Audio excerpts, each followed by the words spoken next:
getting lots and lots of questions from people. How is this coronavirus going to affect the housing market? Is there going to be another crash and all of that? It seems like a lot of people are really concerned about the real estate market.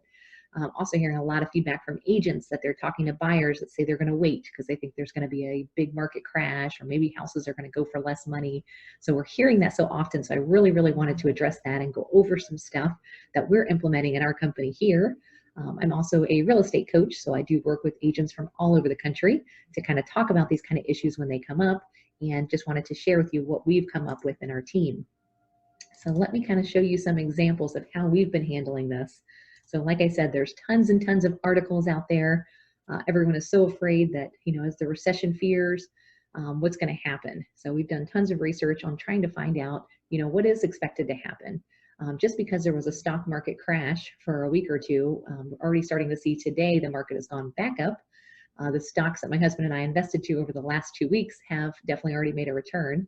So you kind of want to take into account, I call this is the noise. This is what the media is putting out there. It's what the news is putting out there. It's on all the websites. It's all on social media. But what's actually happening and how it's going to affect you and your life and your business. So let me give you an idea here. Here's the kind of PowerPoint I put together. So what is so important on everyone's mind, like I said, is how is this coronavirus, is it going to crash the real estate market? So first of all, I kind of want to start with what we're hearing from our other realtors across the country and also here locally in our office. They're saying that buyers are deciding to wait. I'm not going to buy right now. I'm going to wait and see what happens. Well, the big problem there is they could also be missing out on a huge opportunity. So while others are contracting and making, they're afraid and fearful and they don't want to make a big decision in a new purchase right now, it's actually the time that you should be acting. It's the time that you should take advantage of those kind of situations when other people aren't. Same thing with the stock market. They always tell you, you want to buy low and sell high. You don't want to do the opposite. So a lot of people get scared. What's the first thing they do? They see their 401ks, they see the stock market, they get worried, they contract. They immediately start selling things off at a low price just to get their initial money back out, and they end up taking a loss. So it's really not the time to do that. Do not freak out, do not panic. And we also see it a lot of the grocery stores. So people are freaking out and they're going to the grocery store and buying up all these supplies. And the reason that it's actually causing the fact that people can't get items is because other people are in fear and they're overbuying and getting an overstock supply in their homes that they probably will use over the next 5 years. And it's causing a lot of problems and chaos for other people. I also have seen, I wanted to show this too, on auction.com and hubzu.com, all of these auction type websites, there's really great opportunities happening right now. We had a customer of ours that placed a bid on a home that was priced really, really well, and they were the only bidder. Does that mean that this house had something wrong with it? Absolutely not. I think it was probably a $500,000 house that they got for $315,000 last week. So I just want to kind of give you an idea that there's tons and tons of opportunities. So when other people aren't reacting, it's really the time that you want to look at this. So I want to show an example here. Here's 2 other houses that are on the market. I took the screenshot today. They have 22 hours left, 23 hours left, and there's only 1 bid on each one. So like I said, there's huge opportunities out there. Of course, we like to go to our uber successful friends out there. So Mr. Warren Buffett is someone that I follow a lot. And he always says, be careful when others are greedy and be greedy when others are fearful. So that would definitely be a time like now that people are really nervous and afraid, of something changing in the marketplace, that they're retracting and not doing anything. It makes for huge opportunities for other people. So another thing just to think about, how do you look at the world? What's your perception? What's your perspective? Are you more of a half glass full, half glass empty? How do you look at these certain situations? So I think I've had to do a lot of coaching this week just to keep people's spirits up. They're feeling nervous, they're feeling anxious, they're just fearful, and they're not really sure what's going to happen one way or the other, and they're not really doing anything. And then you see other people that are taking it as a huge opportunity. I have friends of mine that are nurses that rather than going home are actually flying to New York to help out, to see what they can do. There's big companies, big manufacturers. The Pillow Guy is closing down their factories to start building masks and start creating things and helping out with ventilators. So some people kind of look back and think when there's something scary, they're just going to stay home and hide in their bedroom, or they can actually, do something that's going to really make a difference and help out there. So it's really, I think, all comes down to what your perception is. So I've done a lot of research. I've been reading all kinds of articles, kind of keeping up with what other people are saying. What are they thinking? What are the top economic people saying? And I found this really fantastic article. So he said, in fact, the housing market may actually aid the economy in recovering from a next recession, a role it has traditionally played in previous economic recoveries. And I did a bunch of research too on what happened in the last kind of downturns when there was these kind of issues. I mean, did things close up? Did things get better? You know, what happened? So I've been doing a lot of research there. But I've been able to find that actually home price appreciation has continued during previous downturns. So just because there's some problems in the stock market, sometimes that leads people to pull their money out and to buy real estate. You know, takes them from going from one resource to another. So it's really hard to determine how those two things are really going to relate. The outbreak is also making it harder for Chinese investors to buy US real estate. So cash investors from China have been dumping money into our economy for a very long time, and they own most of our big cities. Most of our big areas are all owned by outside Chinese investors. So now those buyers are out of the market. Could be a really fantastic opportunity for a local buyer looking to buy a home or an investment property. There's also not as many buyers in the market, so that's going to allow for better deals, like the story I told you about on the auction.com website. It was really, really cool to watch that happen. So looking at kind of past downturns, the last recession really happened because of the real estate market.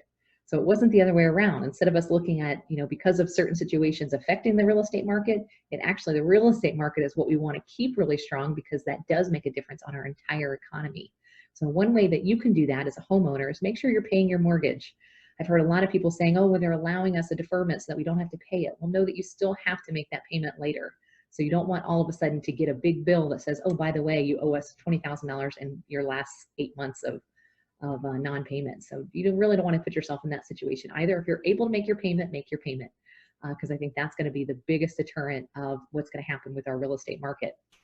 Otherwise, there's going to be a lot of those opportunities for people who don't do that.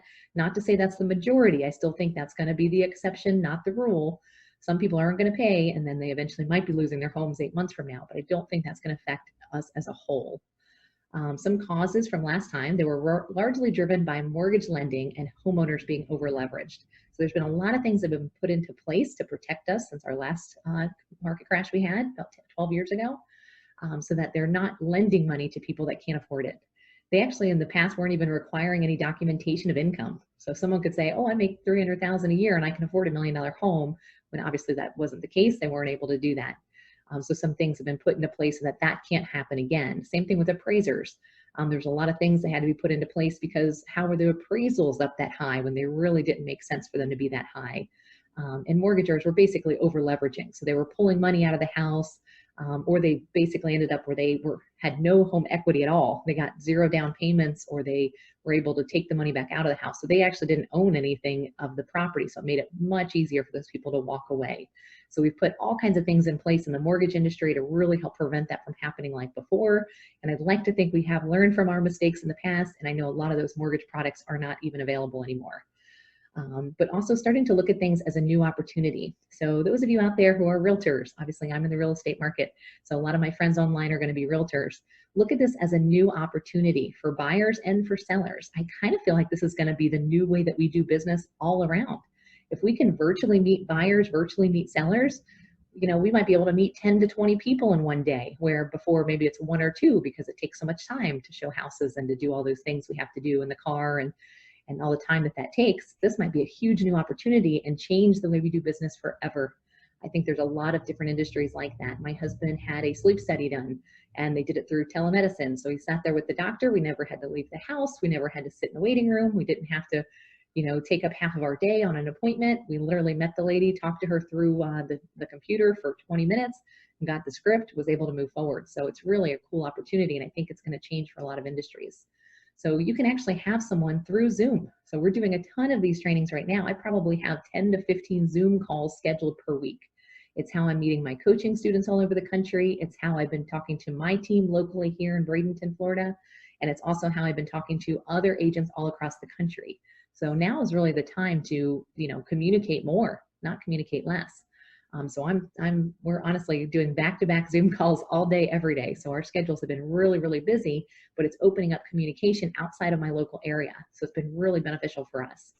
Another thing you can do online with a buyer, you can go through a presentation, tell them how the process works, tell them what your marketing plan is, tell them what you can do for them. Why does a buyer need a buyer's agent? I think all of that's really valuable. How do buyer's agents get paid? You know, all of that is all the questions a buyer would want to know. It gives you an opportunity to go through that. You can also get them pre-approved right online. They can start uploading their documentation right online. So I think agents kind of forget that we have all this access now to technology. All these things are online today. So for example, I have my, my lender, everything he does is right online as well. So I can actually take my customer virtually, bring them to a web page just like I'm doing right now, have them fill out an online application. Takes just a few minutes. They can fill in all their contact info here, submit everything, and then start to upload their documentation, because all this takes time. So while people are home and they have the time, it might be a really great opportunity for them to start going through that pre-approval process. Not to mention all of our documents are now online. So all of our agreements that we already have, any offers a customer wants to make, if you're trying to get a listing agreement signed, all of those contracts are all online. So now that people are home, you have the opportunity to fill in their information here, write through all of the terms of the contract, and email it to them to sign digitally. So all of these things really have made our jobs easier, but it's also making our lives easier during this time. It doesn't mean that you need to stop working. It means it gives you an opportunity to just change the way you're doing business, and you might end up keeping it this way. I think people are going to like it. You can also set up virtual showings. So there's all kinds of other software out there. I'm sure you guys have heard of Google Earth or used this before. So let's say a buyer wants to look at a neighborhood. You can literally zoom into a neighborhood and take a look right from there. Another software program that we use, you have a little, map version of where things are, and you can go through, what houses have sold recently and kind of get some pricing of what houses are selling for. So all of this is really valuable information. You can pull up a street view and look at the house directly.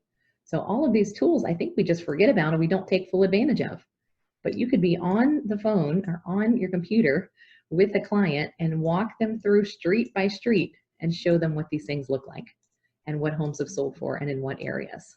So all of this information, like I said, is available now, and I bet you we're not even using it to its full capacity. And then they see something that they like. There's also some other software that we can put together to schedule online tours, do video tours, video walkthroughs of homes. So all of our customers that have their house actively listed on the market, we're doing that for them right now. So don't think that it's going to be, it's just a change, a shift, kind of a pivot in the way that we're doing business, but it doesn't mean that it's going to stop the way that we're doing business. So let's go back here. So that's mostly for buyers, and they are able to make online offers right now. Now for sellers, you can do the same thing. Any home seller, you can actually meet virtually through Zoom or a meeting like this. You can give them a presentation. What do you do to market their home? How do you get their home sold faster and for top dollar? You can walk them through that process on the computer. Send them, again, the paperwork, contracts they need to sign. They can sign all that digitally from home. We also have safe certified home photographers. So we've put together a list of items that are going to make sure that any photographer comes in their house, they're coming through with the proper equipment on, they're wearing their mask, we have booties, the hand sanitizer, all of those things to make sure that photographers are not endangering themselves, and they're also not bringing any contaminants into the home. And you can do all kinds of marketing video tours. So all this stuff is pretty much been available to us for quite a while, but I think that we don't use it to its full capacity. But now with this new shift, I think we're definitely going to. So I can really see a change already in the way that we're doing business here locally. And I wanted to share it with all my other agent friends out there, and also just reassure anybody right now that we're feeling very confident and comfortable in the market and what's going to happen. And as long as people, one, are not stopping to pay their mortgage, we can tell all your loved ones, friends, and family. I think that would be the thing that would really hurt everybody, because you don't want to end up where now you owe a lot of money 6-7 months down the road.